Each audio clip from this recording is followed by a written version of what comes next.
What if school was a place where children didn't just learn, but truly thrived?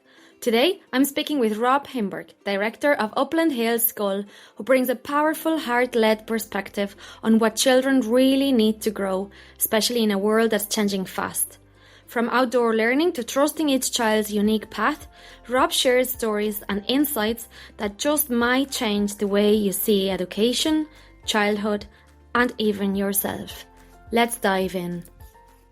I'm delighted to welcome Rob Himburg. He is the director of Upland Hills School in Michigan, and he's also a coach practicing a humanistic approach, which means you focus on the needs and interests of each child to help them and support them in reaching their full potential. And you've been leading outdoor activities, camps and sports as well for many years. So I'm really looking forward to today's conversation. Thank you so much. So am I. Really, it's a pleasure to have this opportunity and looking forward to a really nice conversation today. So would you like to tell us, guide us through your journey, how it all started? I'd love to know where this passion comes from. Where was that spark that created that passion for what you do and what you've been doing throughout this journey? Yeah.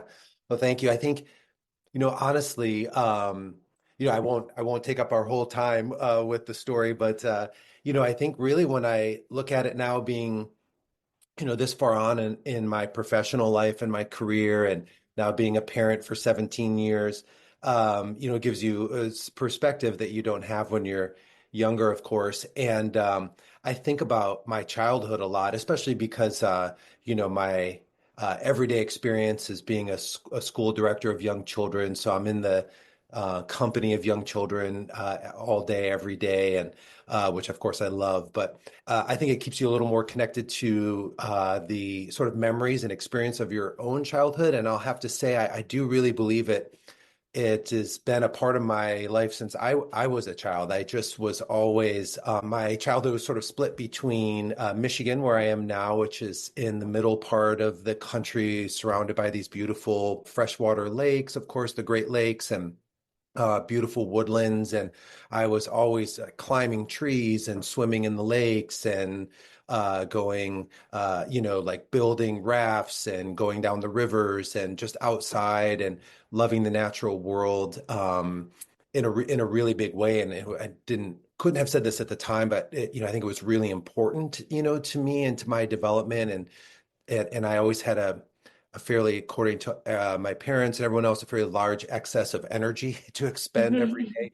I was kind of one of those kids. And then we moved to California, and then that meant the ocean for me, like just living as much of my life in the ocean and at the beach as possible, and all the really fun things that go with that and go with that lifestyle.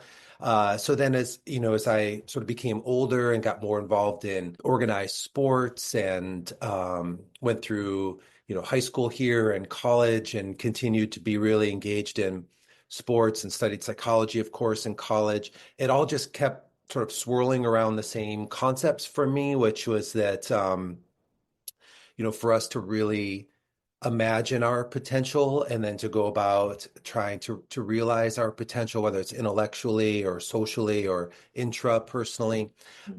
The natural world was always a primary teacher for me in that regard.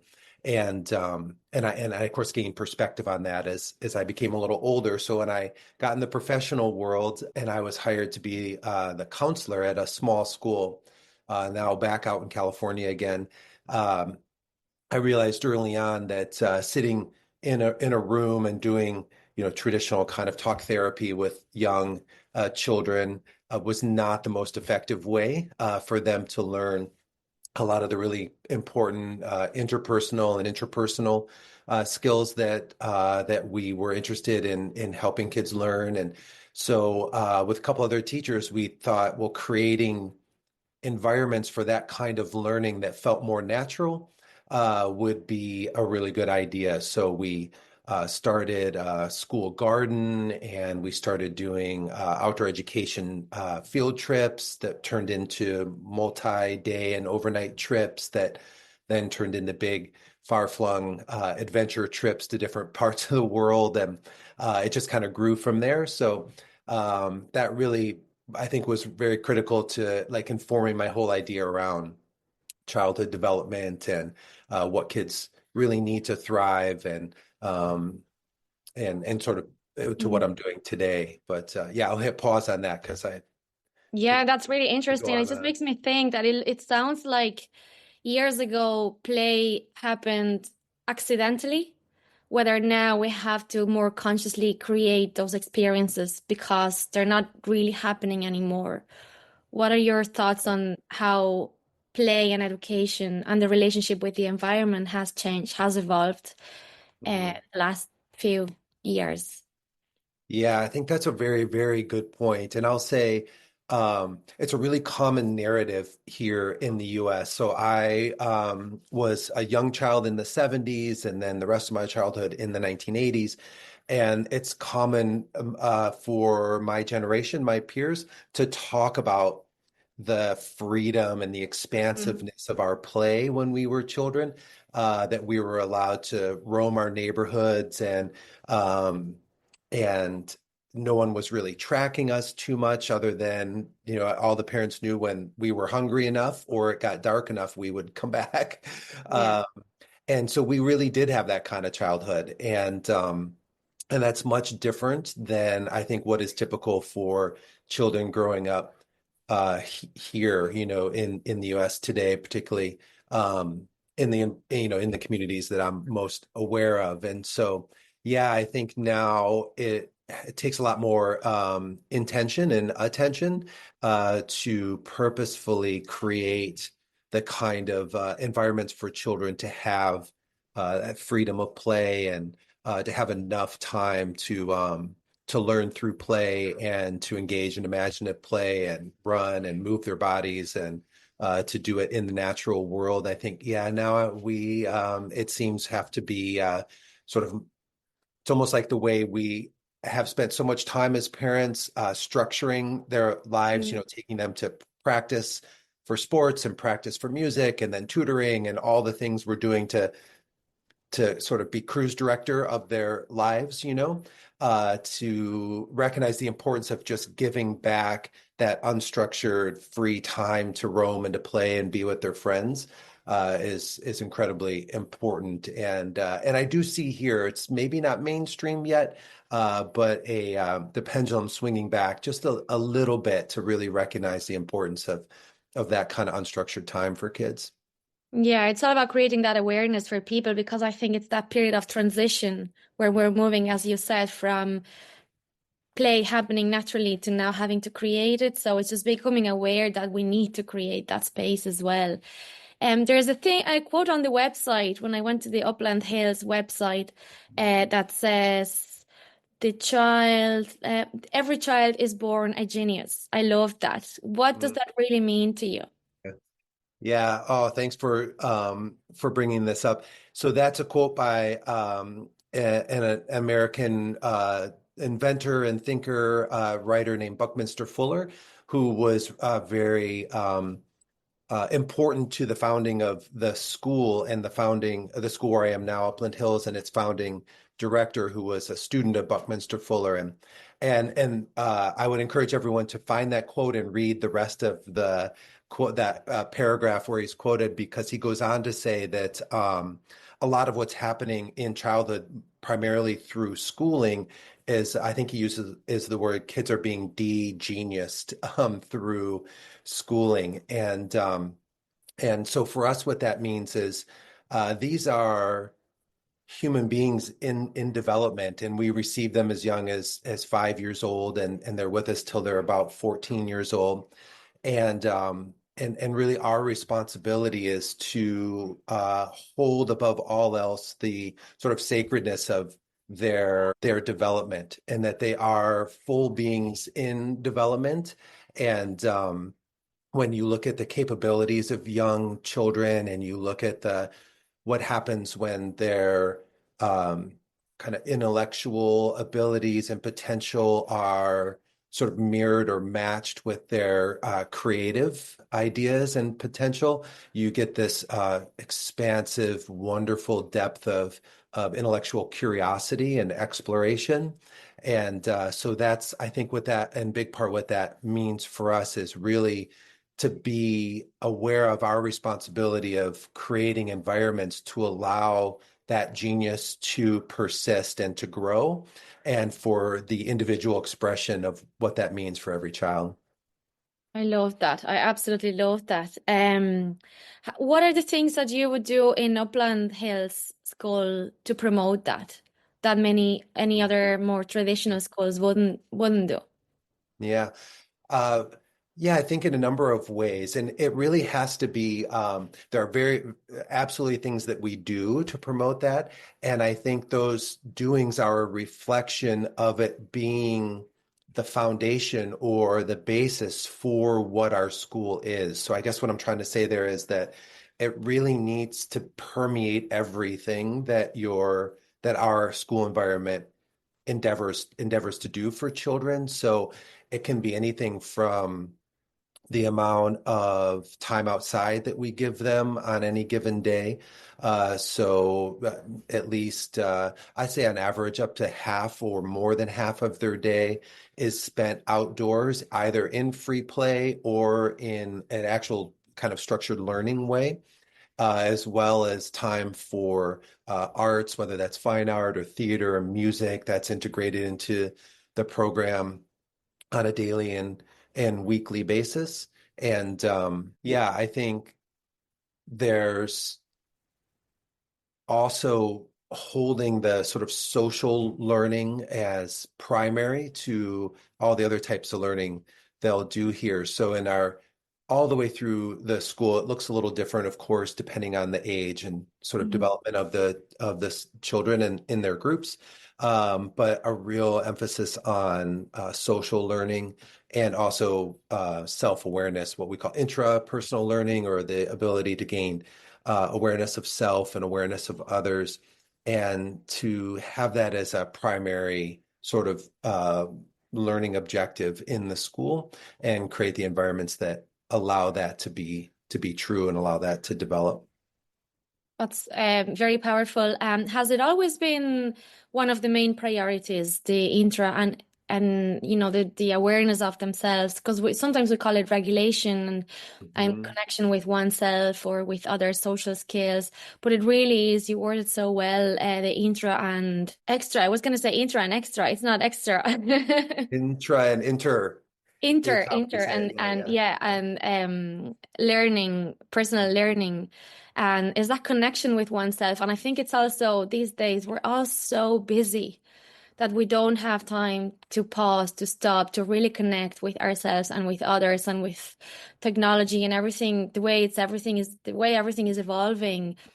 I think it's one of the most powerful skills to have for the future for our children. So has Mhm. it always been like that, or has it changed over time?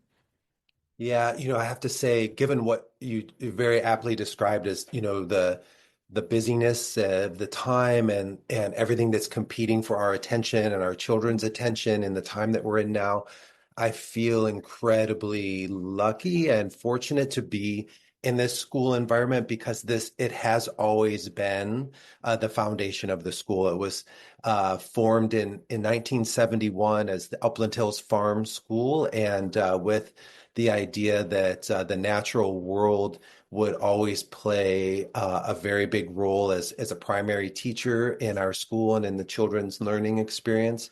And I think the founding teachers and director were just, it was a prescient moment when they decided to term what was happening here as a love-based way of education. Mhm. People ask me that all the time. Well, what does that mean, a love-based school? Which is an obvious good question, and I it's a have it. It was one of my questions actually, because I what's saw that? the vision of the school of Yeah, promoting the outcome. yeah. The ultimate goal is love. That's true. It's true. And Mhm. that has been a part of the school's philosophy and the way it functions since the early days. So, yeah, I feel very fortunate that we haven't had to reinvent a lot of things to feel that what we're doing is very relevant for the time that we're in. So, to your question, our kids don't spend a tremendous amount of time in front of screens when they're here. It's very sort of targeted depending on exactly what they're working on when they do and don't need to be using computers or screens. Um, and we do a lot of building, so there's a lot of like gross and fine motor skill building that happens from an early age, and because they're young, we can um, really dive deep into the exploration of it. You know, we don't have to be as concerned with with the production, particularly at the younger ages. It's really, we want them to sort of fall in love with what they're doing, whether it's learning about the amphibians or reptiles that live in our vernal pools this time of year and why they're so important to our ecosystem in this wooded area, the inland lake area that we live. Or it's, you know, we're planting potatoes right now because we're getting ready to put a bunch of food in the ground that will help feed our school next fall when we come Yeah. back. And, you know, so we try and exercise all those ideas in ways that are very experiential to the children and in ways that they really enjoy. And of course, a really wonderful sort of complement to that is that means that we're slowing down. You know, we're taking the time to grow food that will then harvest and eat and enjoy months from now. And so I think for us, staying very connected to the natural world allows us a rhythm that feels more in tune with the seasons and Mhm. weather. And, you know, here we have four very distinct seasons, so we can slow down and enjoy all the new sort of spring sounds and the animals that are back and things like that. And so, yeah, that's always been a part of the school, and I feel it's never been more relevant than it is today. Yeah, it's really using the children's curiosity, imagination, and love for learning to power everything they do. Do you follow a curriculum? Is there any sort of guidance? Because I do a lot of teacher training as well, and the question, I call it excuse, but let's say worry. Mhm. It's always that, if I follow the children's interest, everything will be chaotic, and then we'll be gone too far from the contents of the curriculum, and then we won't know what we're doing. But I think the curriculum comes from the children's needs. So if we Mhm. just let them guide, they will take us there because that's what they need. So Yeah. what would you do?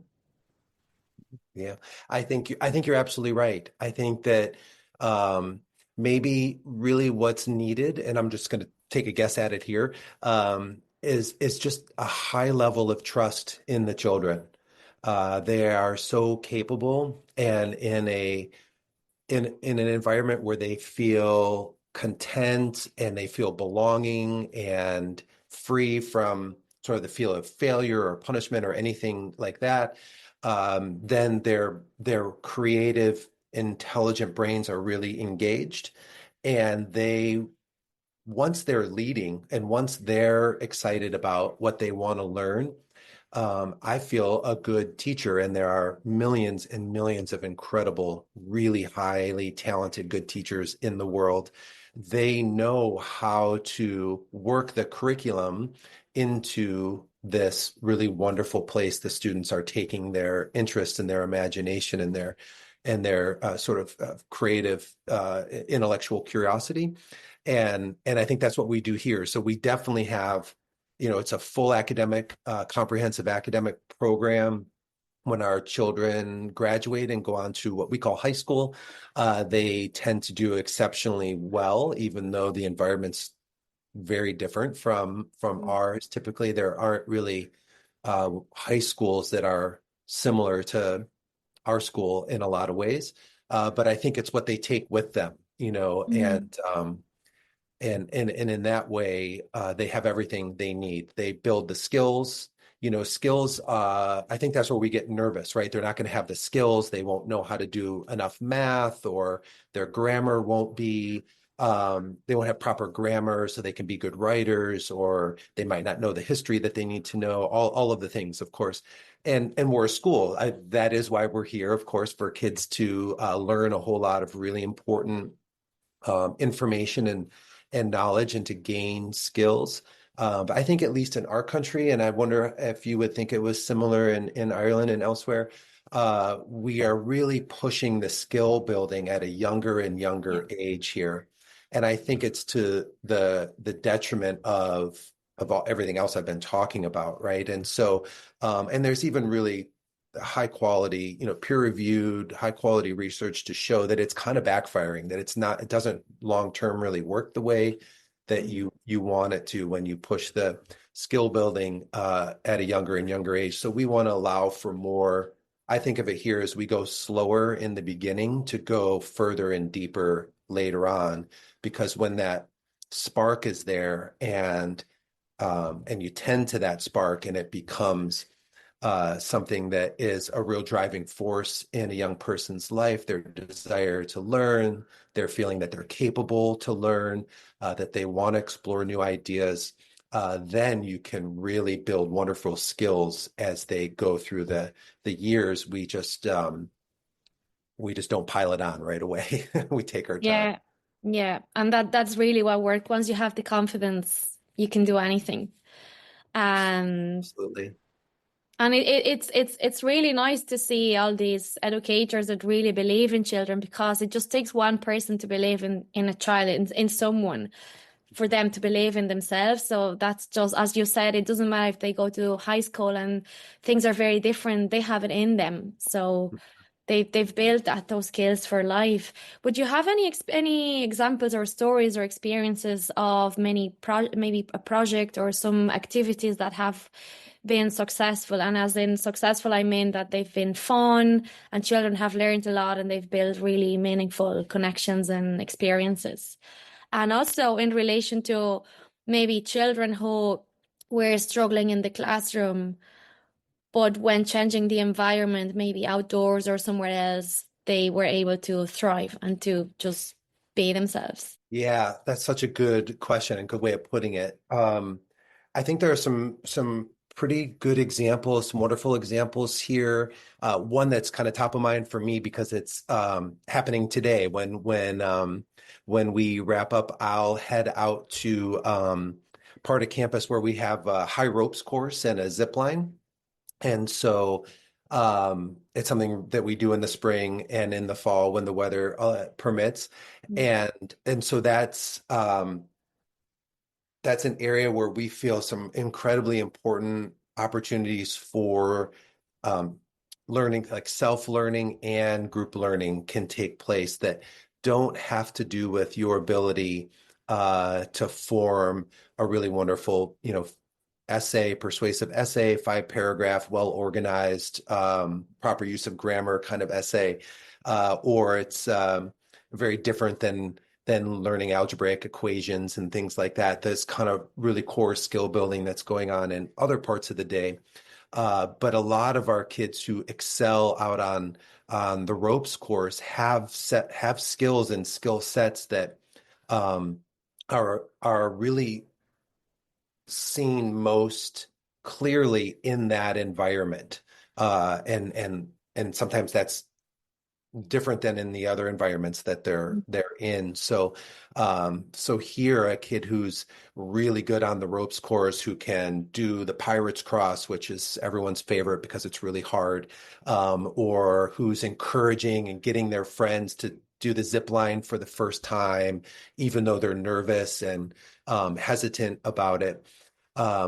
Those kinds of opportunities for kids, I feel, live in an area of learning and growth that are separate from what we think of as, the core academic skill building, but that are not only every bit as important for them to explore and to learn in their lives, but also then sort of loop back around to support and to bolster the other kinds of learning we're asking them to do. And what I really love about the ropes course is that it's fully cooperative. There's no winning on the ropes course. There's no losing on the ropes course. There's only pushing yourself, trying to go a little further than you were able to do last time, to know where your comfort level is, to find the edges of what you are able to do, and then to move past those, not only because you find the way to do that in yourself, but because you're in a supportive, loving environment with your buddies who are also helping you.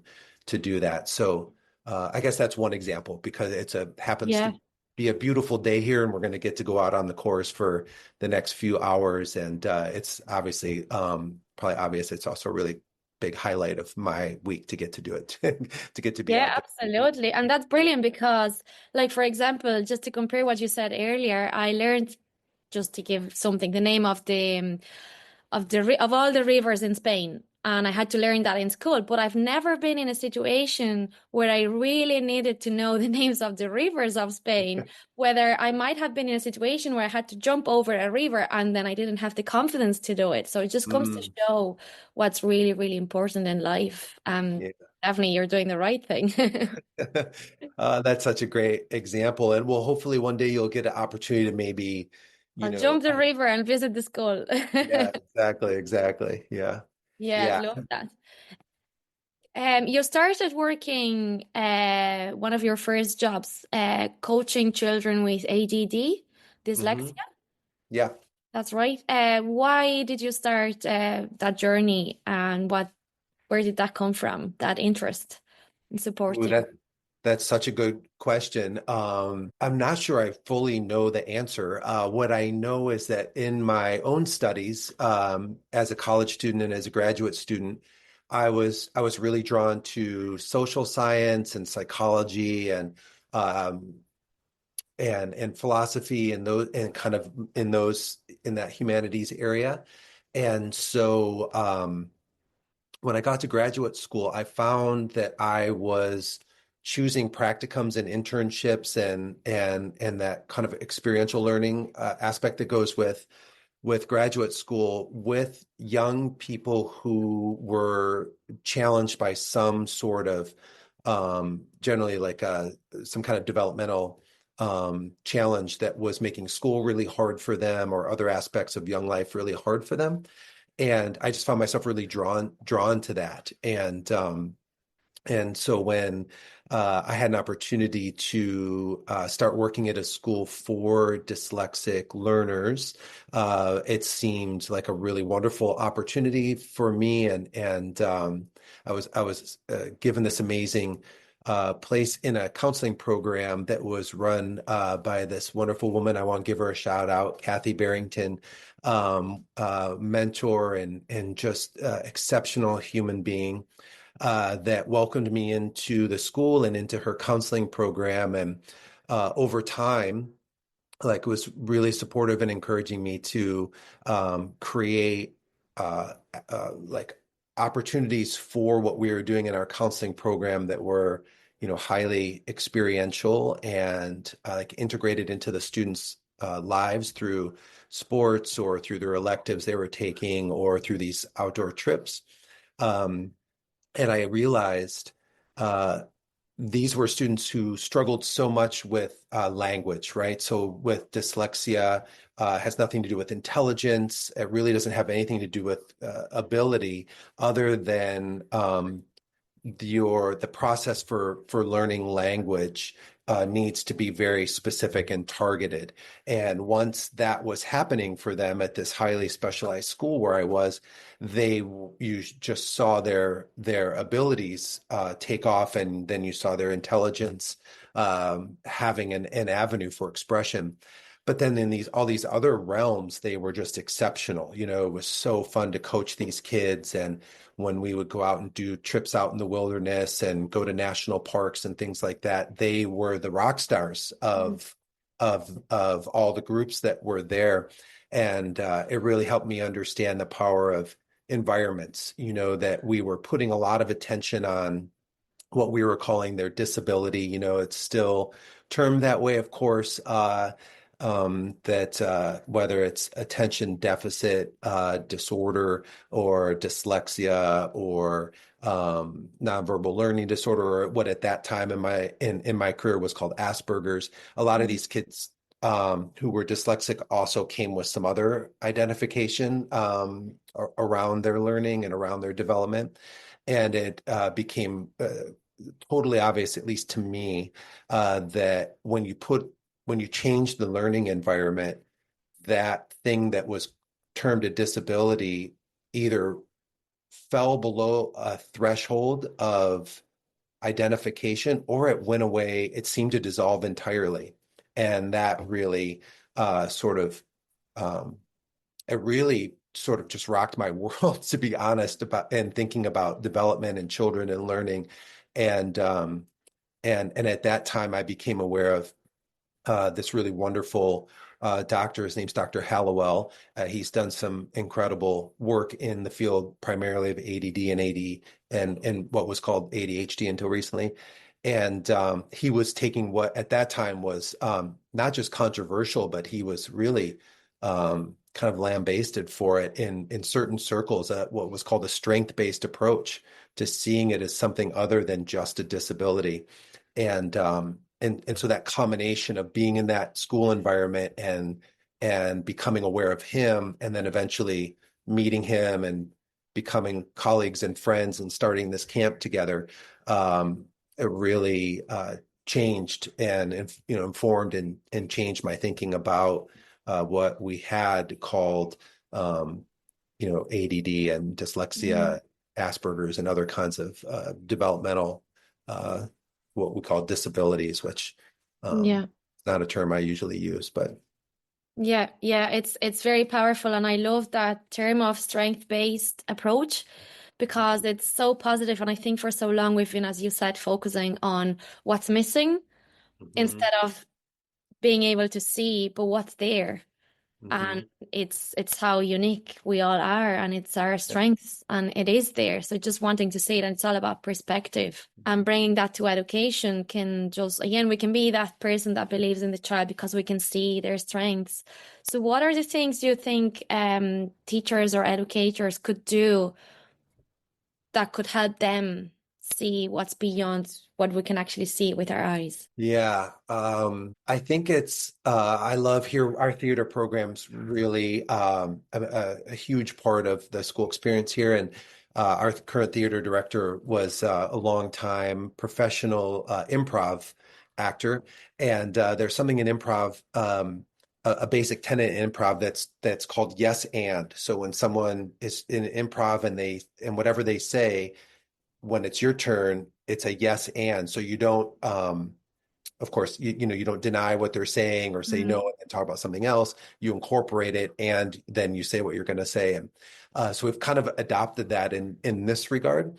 Um, because if you are a dyslexic learner, or you do have the combination of kind of learning aspects to your learning and how your brain functions that we call ADD, you do have to understand and deal with that, right? So it's yes, there is something there to understand and to respond to, and that's the first step, right? So if you have a really bright little guy or little girl in your class who's dyslexic, you have to understand what they need to gain language skills and make sure they're getting that, and look for the other areas that are naturally occurring areas of interest and strength and parts of their lives that they want to explore more, and incorporate those on an equal plane. So I think sometimes we give primacy to the core academic learning, understandably so. And I think then other aspects of learning and growth and development can also live in that primary realm, like the exploration of music or of art or of athletics or all the other things that kids love and are really good at doing from a young age. And that, I think, allows children to still feel intact, to feel whole. And so, a lot of times you hear buzzwords and around education like whole child learning or student-centered learning. And I think that's really what I'm describing. And I think for it to work well, especially as children get older and their radar for authenticity becomes more highly tuned and sharper focused, it has to be authentic. It has to be integrated fully into the whole learning system, Mm. so that they understand that it's as much a part of who they are as the parts that are really hard.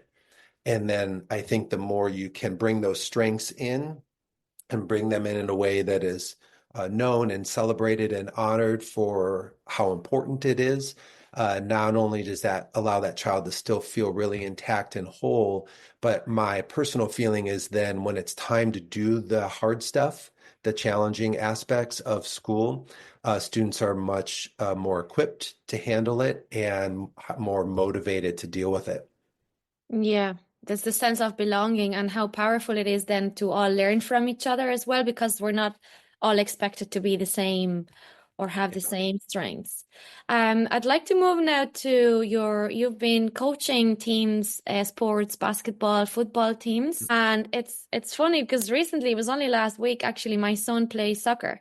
And he's played many sports throughout these years, but it's only recently that I started to realize how different every coach is and a different style and how that impacts the performance of the children, whether it's positively or negatively.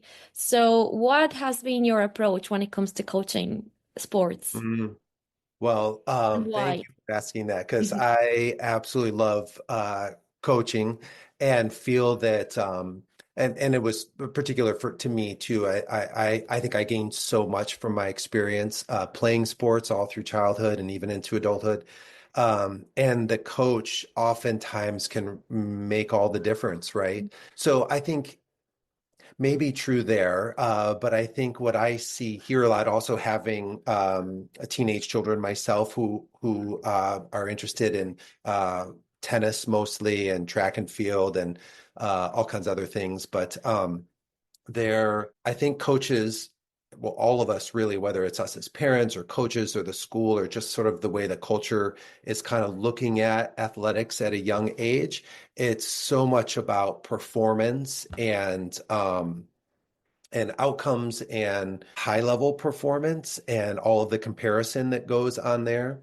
And it's also, I don't want to sound hypocritical. It's also the thing I love most about sports is it's kind of the only place in life where once you're on the field, like between the sidelines Mm. um, or on the track or wherever you are, uh, everyone's playing by the same rules. There's one objective.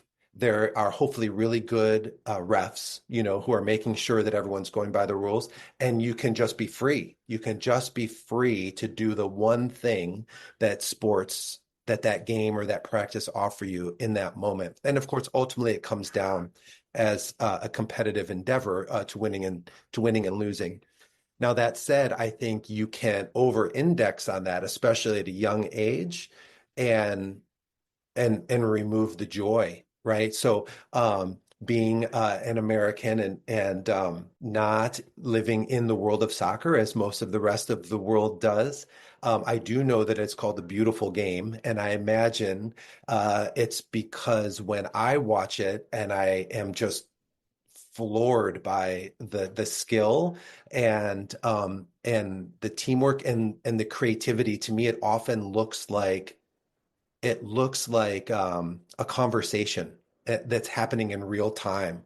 Love that. Um, and it reminds me of, improvisational jazz or theater in that way or something.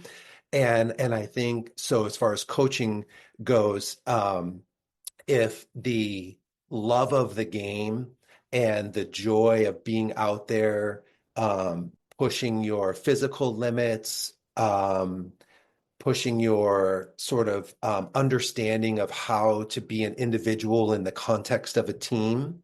I think that's a really wonderful thing to learn when you're young in sports, is that you have this individual responsibility and accountability, which is, I think, an incredibly important thing to experience as a young person, but always in the context of what the team is doing. If we're talking about soccer or a team sport like I coached. And so I think as coaches, that needs to be our primary message. The winning and losing, I found, very much takes care of itself when you put those things first. And I will say I've always coached what I would call like sort of younger levels of sports. So children who are 10, 11, 12, 13, 14 years old, where it's just here in the US on the cusp of we're still doing this for fun. Mm. And it's not as hyper competitive as it gets shortly after that. Although there certainly is that version of hyper competitive sports at a young age. But, I think rather than trying to treat every athlete as if they're the objective is that they are become a Division I scholarship college athlete. The objective is oh, sorry, something popped up on my screen. Oh. The objective is, how do you become a better person? How do you grow as a human being by doing this incredibly fun, challenging, interesting thing that we're all going to spend a lot of time doing together for the next 4 months or whatever it is. And I do believe that's true. When you start there and that's the foundation, your players, your athletes know that and they respond to that, and you end up having quote unquote a better team that wins more games. Yeah, Just to absolutely. start with Yeah. with It's the like being foundation. kind to your employees. They'll end up playing a better game, isn't it? That's true. Yes, you Yeah. create a really wonderful work environment. It's a lot more Mm. fun to be there, and we're all more productive and enjoying it more. That's true, even Yeah. on the days that are hard. Yeah, absolutely. So for those who don't like sports, because so many skills can be learned in sports, as you said, for those who don't like sports, is there anything similar where they could develop the same kind of set of skills, doing something completely different? Yeah, absolutely. I have learned so much of what I feel is the answer to this question by being at the school where I am now, because I was not a theater person growing up. But theater is really important at our school. Again, another shout out to Karen Moore, who is the theater director for 47 years, the Wow. first 47 years of the school's existence, and created this amazing program. And I think all of the same opportunities for learning and growth occur in that context as I think about what I learned and what I hoped my athletes learned in athletics. So again, it's, you think about your role in a play or a theater production. It's individual kind of responsibility and accountability within the context of the groups or the cast goal of putting on a wonderful show, which requires everybody working together really well, but it also requires each person doing their part. And I think I've never done it, but through my own watching my own children and others, I see how it's can bring a lot of nerves. Yeah. It's hard to be in front of an audience and perform in that way, which I think has crossover to what it can be like to step out onto a field and play a sport. So, moving beyond like preconceived limits or ideas about sort of what you can do and who you are very much exist in that world. And I see it in our in our music classes and in the kind of music ensembles that we do. I feel it exists exactly in that realm as well. And that's especially what I loved about leading outdoor education or outdoor adventure trips. So you spend 2 weeks backpacking in the mountains or 2 weeks sailing, living all together on a 54-foot boat, things that you practice and learn in sports are present in those kind of learning environments as well. And I think are just as powerful and just as effective. That's an incredible way of stepping outside of their comfort zone as well. Mm. Yes. Yeah. Yeah. Yeah. And kind of thinking about your earlier question about childhood and how sort of scheduled and controlled a Mhm. lot of childhood is now, I feel one of the things that isn't on offer as much that is so important in development and for children is finding your edges, finding the outer edge at any given point of development of what you are sort of able to manage or to do or to learn at that time, and then come up against those edges. And sometimes you go a little past them, Mhm. and then you realize what happens then. You have some kind of consequence, or maybe things don't work out, but now you know what you're Yeah. capable of, and then you continue to push and to grow. And And I think that's the real risk of not allowing children to do that is they never know what their capabilities are, where their edges are, and then they're always looking to the adult to tell them Yeah. and to show them. And yeah, that might look okay or work for part of childhood, but it becomes problematic pretty quickly. Yeah, absolutely. And it could be both ways. It could be because they haven't experienced, they're not confident and they'll never do it, or they'll do it and they'll take it too far because they haven't experienced that in a safe environment. And then it just becomes dangerous. So Yeah. either way, not good. Yeah, that's exactly right. Yes. Yeah. So we moved to literacy because you mentioned you have rediscovered your passion for literacy and the importance of reading, writing in the early years. Mm. Why? What made it come back? Yeah, I think by virtue of landing in that school, that was a school for dyslexic learners, that was my first real professional experience after graduate school. And it was sort of a 10-year master class for me in learning about a very specific way of teaching children to learn to read and to write well, that really needed that specific way. And through other experiences, then I probably really because I worked with high school age students after that, who by the time they came to the school had really, traveled that road and had learned all Mm. those things. And then coming back now to a school for younger students and realizing here, and again, I'm not sure if this would be similar to what people in Ireland might be experiencing or in other parts of the world. But in a big way, the public school system and in a lot of independent private schools too adopted a way of acquiring language skills that was often called whole language learning or balanced language learning. And there was a movement away from a core sort of phonics-based approach to early literacy acquisition.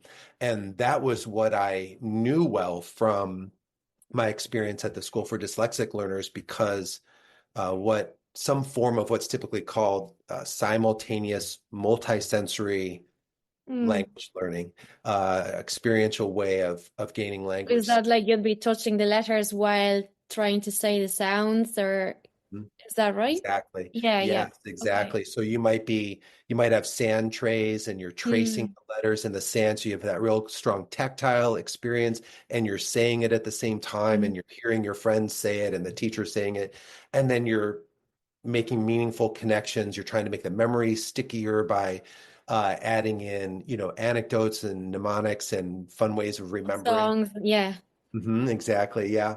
And so that was just what I knew. And at that time when I was at that school, we sort of had a saying that I think we felt really sort of a lot of pride in, which was that we thought that way of learning was the best way for anyone to learn language, but it was a necessary way for some children to learn language. And when I came here, I realized that for a long time, and these are very broad strokes generalizing here, but that a lot of children were not getting so much the phonics approach at all, or it was sort of a cursory kind of first brush at it, and then moving on to whole and balanced language approach, which have a lot of strong aspects to language acquisition as well. And so here I thought, well, if we do the phonics as well, then not only will all those kids receive that, but then we'll know which kids really need it if we Mm. start with that. And so that's what we started doing, and our younger group teachers were trained in how to do that, how to teach in that way. And they all took to it really well and loved it. And a lot of our kids do that phonics bit, and then they fairly quickly move ahead, and then they've got that part, and then they move into the other aspects of language acquisition and reading and things like that. And that's when you go from reading to learn to learning to read, and how important that phase is. But we were also aware of the children who needed more time in the phonics phase to really make those skills very concrete, so that they could be more successful when they moved on. And I've to be honest, like this is very anecdotal. It's just in my little school, but I see it working incredibly well. And so I just feel really passionate about it because here in the what is essentially the small universe of language, early childhood like language acquisition, there was a bit of a upheaval and in kind of a war of philosophy around how Mm. young people should learn to read, and and then it was in the news and was kind of mainstream for a minute, and I just felt incredibly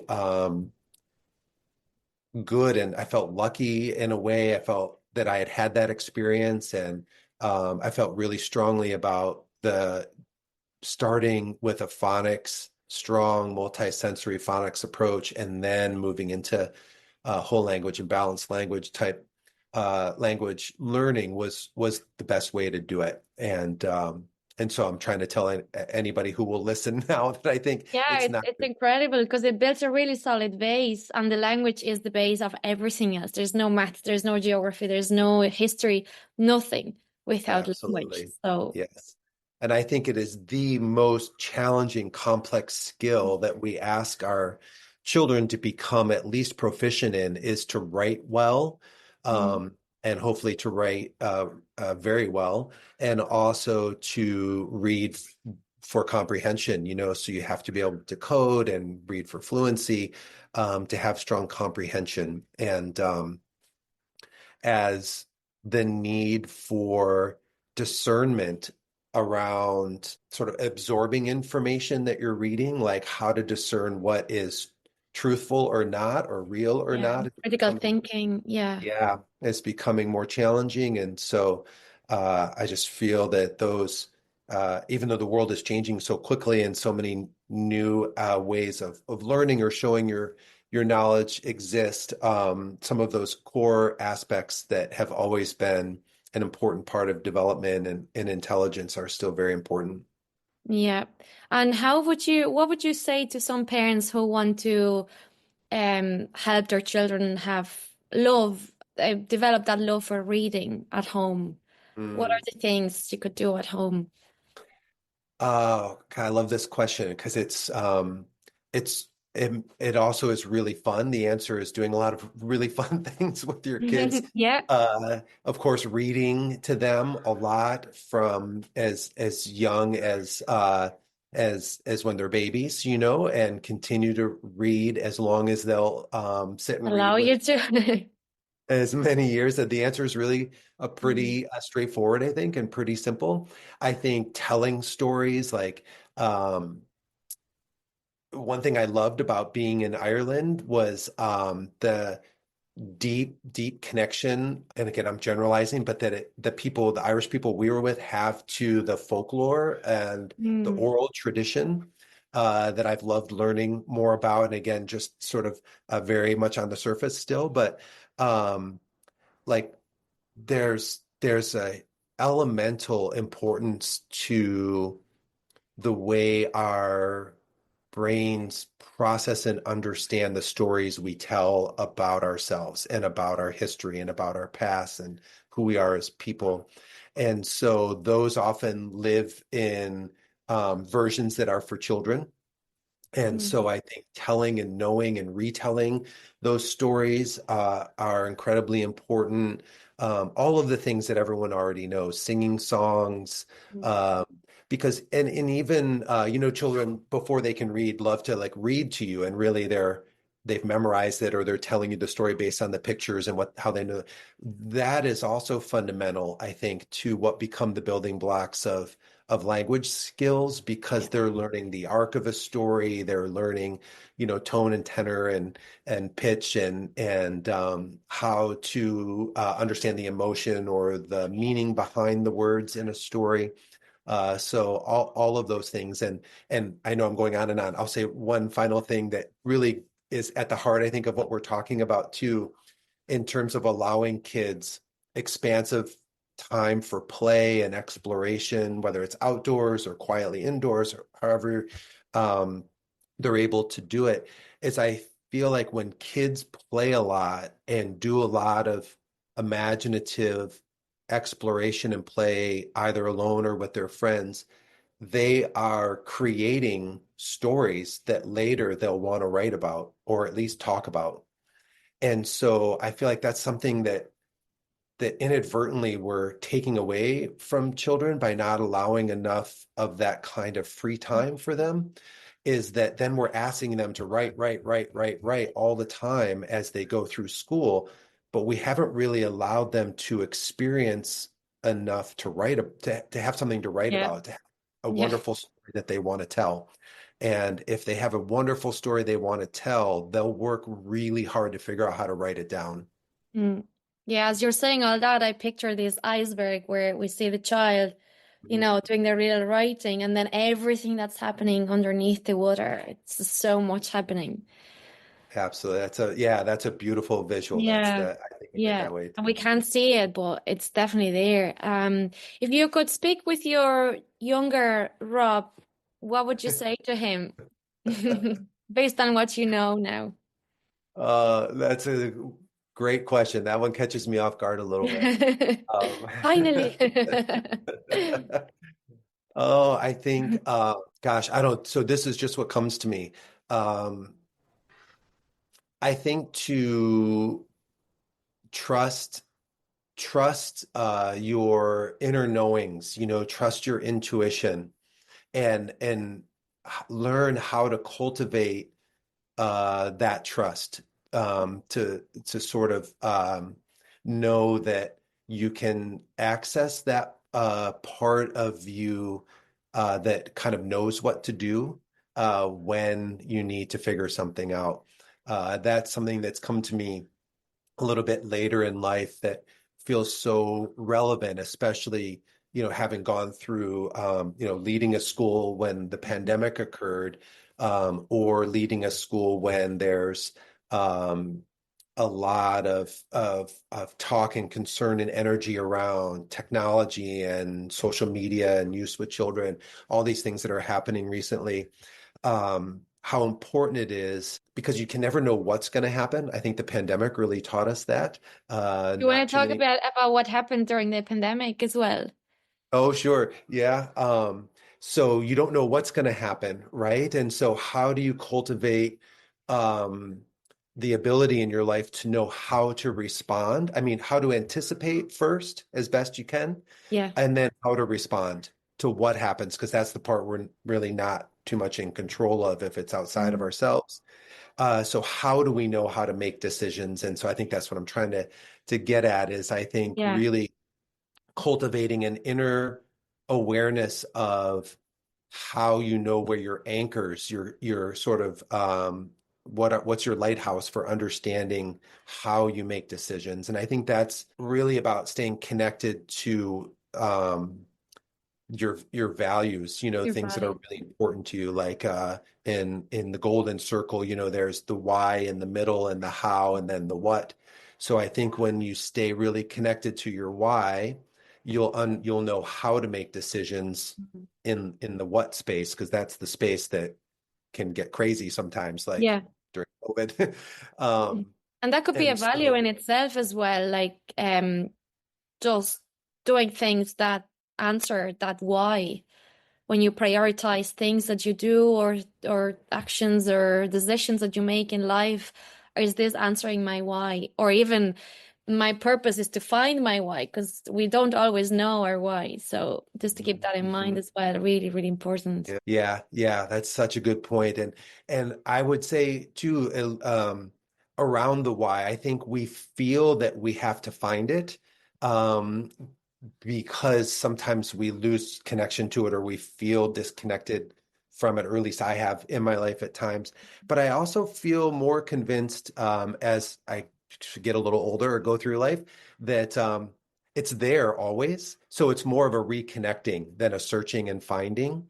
Um, and I guess that's what I was kind of trying to get at a little bit in life is to cultivate and practice the maintaining of that strong connection to Mhm. your why, so that you know how to trust your instincts, you Yeah. know how to make decisions because you're what's really important to you and what's um, important in the world and important to you in the world is the foundation or the basis for how you're making decisions. So Mhm. yeah, I've been thinking and reading a lot about that lately. Uh, this idea that the mind-body connection is not only is it real, but it really couldn't be anything else. Mm. Um, and there's some really fascinating, brilliant people who are doing fascinating studies and writing brilliantly about exactly what that is. And I think that's gonna, this is not your question, but I think that's gonna be a No, real, it's really real interesting. Yeah, yeah. yeah, I'm so looking forward to what I think will be some huge new ways of thinking about um consciousness and mind body connection and things like that. And I think that the realness of it will become much more mainstream. Yeah, and that's why everything that you do, it just helps children find that awareness as well, not just learn the names of the rivers. Yeah, it's good to Yeah. know. It's probably it's worthwhile to know those rivers, right? Yeah, But it's someday. also, yeah, maybe. Well, if those rivers maybe are not as healthy as they used to be, Mm. or this is often true, not to act as if I know what's happening in Spain, but it's often true in the, you know. So I feel Yeah. like when kids are playing in the rivers, or they're going rafting down the rivers, or they're learning how to hop over the rivers, then when you're young and you get to do that, you love it. You just fall in Mm. love with that. And I think as then you get older, you care about it in a way that's different than simply memorizing, So then to know all the rivers becomes something you may want to know because Yeah. That's the key, one to know. right, exactly. Mhm. Yeah. And I think that's through experience, like allowing their child's that natural genius, that natural desire to learn and to be engaged and to think and explore in the world um, is what builds the want to, through life.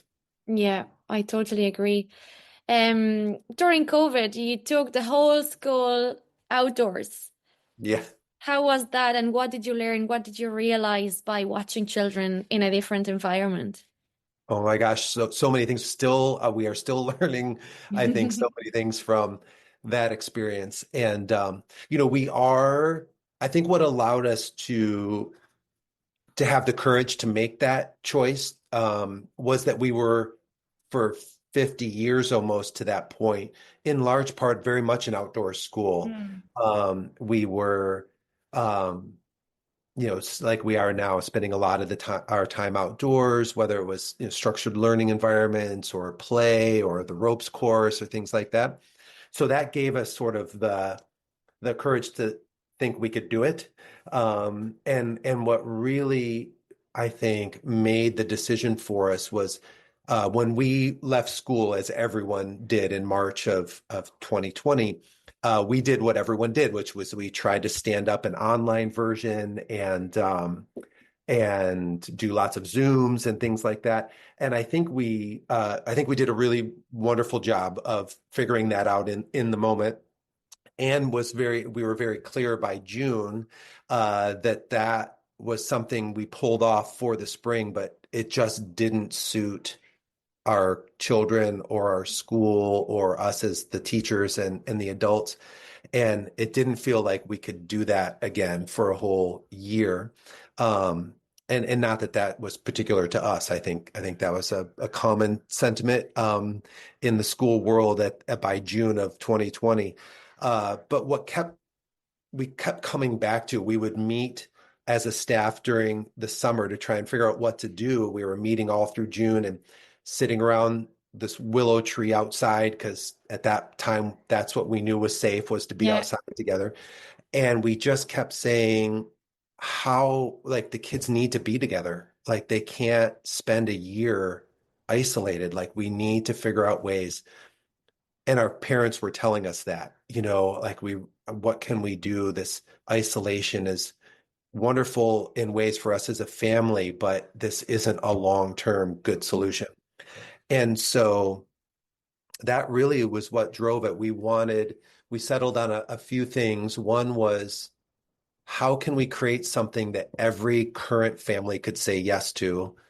And how could we do something that had us together, that we could be in person?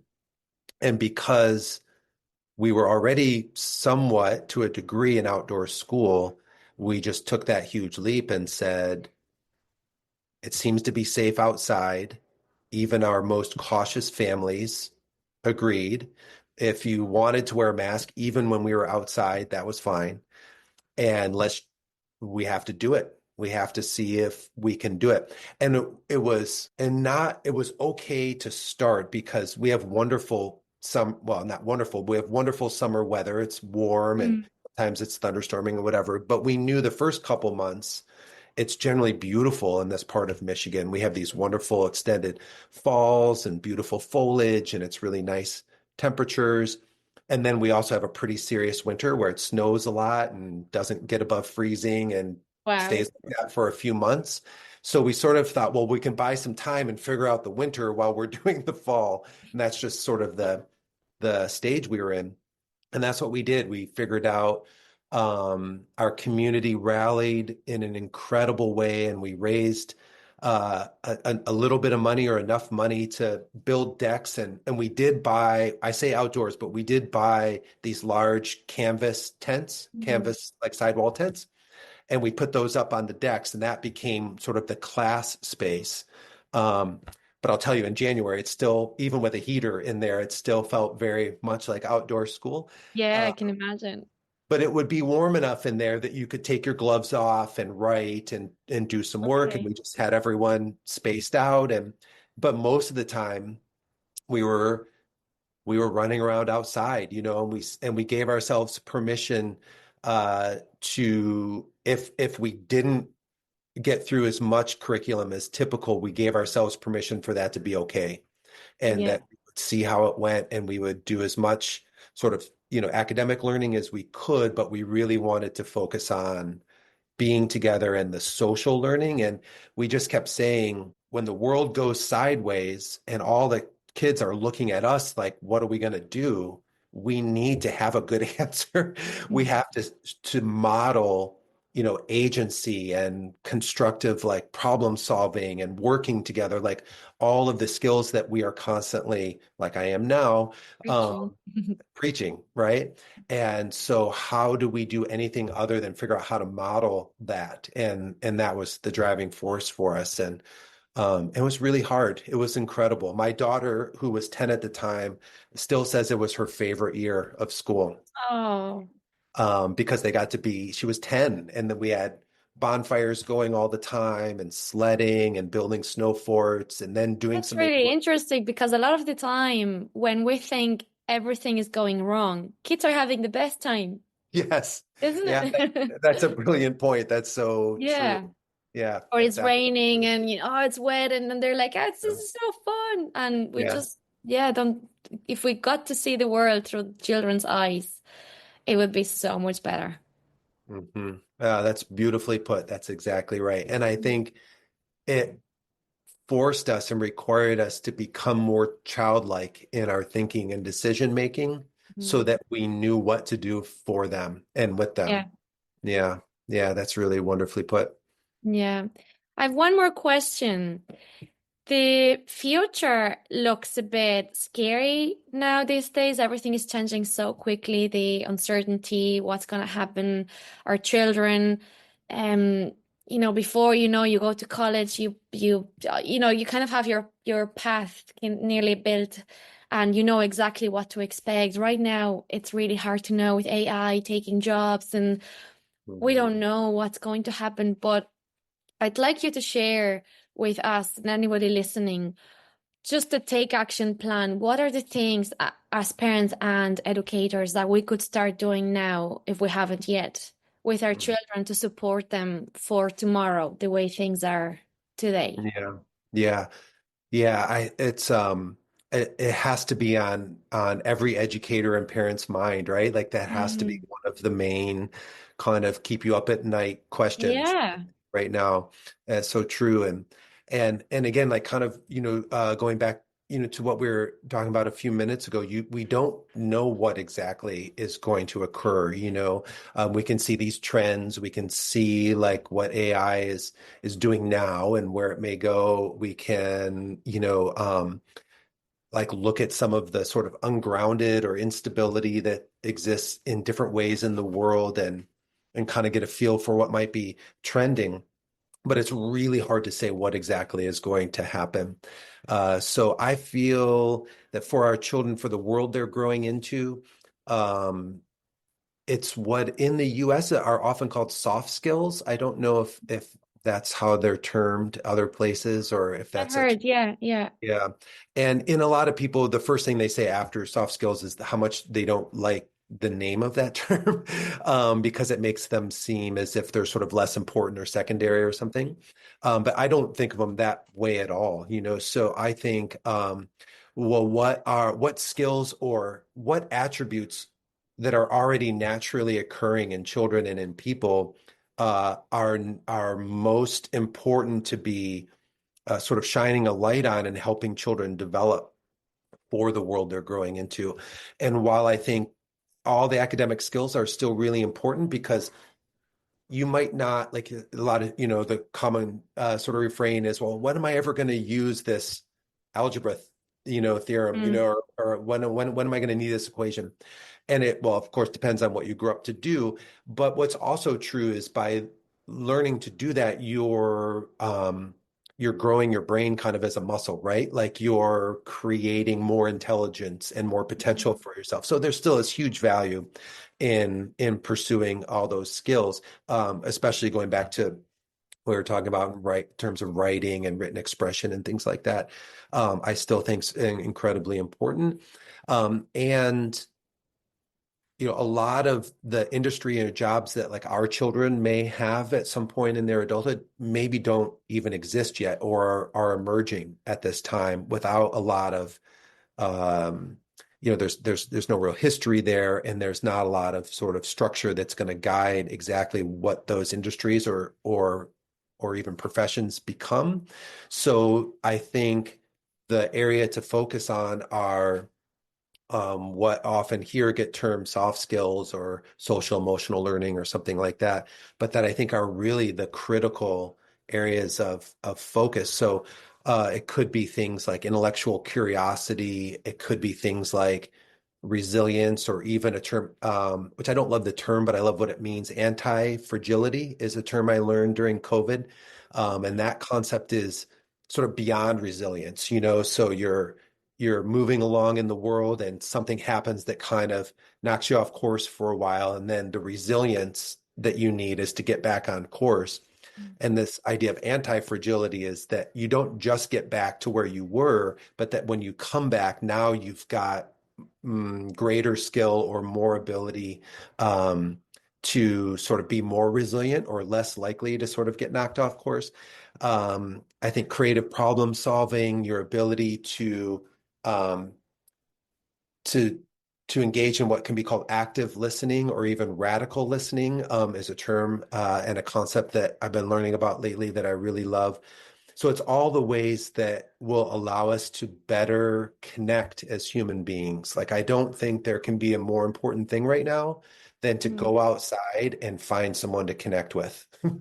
Get in the real world, get with real people, and figure out how to be a real person in the real world, especially if people don't think in a lot of the same ways as you or haven't had a lot of the same experiences as you. Um, to me, that seems most important for us as adults to understand now, for our children and to help them prepare for the world they're growing into. Yeah, I couldn't agree more. That's one thing that nobody will take away from us. It's our connections and our potential for connections with others and with ourselves. Yeah. Oh, thank you so much. That was such an eye-opening conversation. It's just wonderful to see all the work that you're doing, and the school and how powerful that is for all the children. So well done for all of that. Thank you so much for Yeah. sharing the journey with us. Yeah. Well, thank you. This was wonderful conversation. And I want to thank you too for, putting yourself out there in this way and sharing with whoever this reaches, and all the parents and educators and people who are interested in this. And I really do feel these small hubs, these networks that can connect to each Yeah, other, I think so. I create. always say if you either if you don't like something, you either accept it or do something about it. So this is my little piece of, in the puzzle. So yeah. Well, it feels really big, just to be putting it out there. It feels really important. And so thank you for inviting me, and Thank you. real pleasure to talk to you. And I hope everything in your next endeavor goes really well, and I hope continued Yeah, success. I'll visit the school someday as well. Oh, please do. Please. So Thank you. thanks so much, Rob. Take care. My pleasure. Take care. Thank you. I hope you enjoyed this episode. Make sure you click the follow or subscribe button to stay tuned for more. You can also find us on social media Rediscovering Childhood on Instagram and YouTube. This podcast was brought to you by Discovery Playtime, an Irish business that promotes the power of play through teacher training programs, summer camps, play sessions, parenting workshops, and family events. Check out discoveryplaytime.ie for more. See you soon!